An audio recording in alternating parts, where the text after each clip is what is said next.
ये कहानी एक सैनिक की है जो वियतनाम में युद्ध के लिए गया था। युद्ध समाप्त होने के बाद जब उसके घर लौटने की बारी आई तो उसने अपने माता पिता को सैन फ्रांसिस्को से फोन किया। माँ और पिताजी, मैं घर आ रहा हूँ, लेकिन घर आने से पहले मुझे आपसे एक बात पूछनी है। मेरा एक दोस्त है जिसे मैं अपने साथ घर लाना चाहता हूँ, क्या मैं उसे ला सकता हूँ? बिल्कुल बेटा, ये भी कोई पूछने की बात है। हमें तुम्हारे दोस्त से मिलकर बहुत खुशी होगी, माता पिता ने जवाब दिया। लेकिन पहले एक बात आप लोग जान लें, सैनिक बोलता गया, युद्ध में वो बहुत बुरी तरह घायल हो गया है।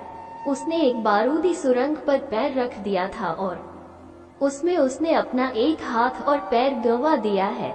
उसके पास कोई जगह नहीं है जहां वो जा सके, इसलिए मैं उसे अपने साथ रहने के लिए लाना चाहता हूँ। उसकी यह बात सुनकर उसकी माँ बोली, बेटा, तुम्हारे दोस्त के बारे में जानकर हमें बहुत दुखद हुआ। हो सकता है हम उसके रहने के लिए कोई जगह तलाश कर सके। नहीं माँ, मैं चाहता हूँ कि वो हमारे साथ रहे। लेकिन बेटा, अब पिता ने कहा, तुम समझ नहीं रहे हो कि तुम क्या चाह रहे हो। इस तरह का अपाहिज व्यक्ति हमारे लिए कितना बड़ा बोझ होगा। हमारी अपनी जिंदगी है जीने के लिए और हम नहीं चाहते कि इस तरह की कोई भी परिस्थिति हमारी जिंदगी में दखल दे। मेरे हिसाब से तुम्हें अकेले घर आना चाहिए और अपने दोस्त को वहीं छोड़ देना चाहिए। वो अपनी जिंदगी जीने के लिए कोई न कोई रास्ता निकाल ही लेगा। सुनकर उस सैनिक ने फोन रख दिया। कुछ दिनों बाद उसके माता पिता को सैन फ्रांसिस्को पुलिस से एक संदेश मिला जिसमें उन्हें बताया गया कि उनके बेटे की एक बिल्डिंग से गिरकर मौत हो गई है। पुलिस के हिसाब से ये एक सुसाइड केस था।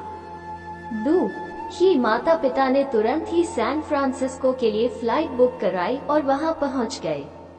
वहां उन्हें शहर के मुर्दाघर ले जाया गया ताकि वे अपने बेटे की पहचान कर सके। उन्होंने उसकी पहचान कर ली, किंतु ये देखकर उनकी कपकपी छूट गई कि उनके बेटे का बस एक हाथ और एक पैर था। दोस्तों, इस कहानी में जो माता पिता हैं, वे हम में से बहुत से लोगों की तरह हैं जो अपनी सुविधाओं को सबसे अधिक महत्व देते हैं।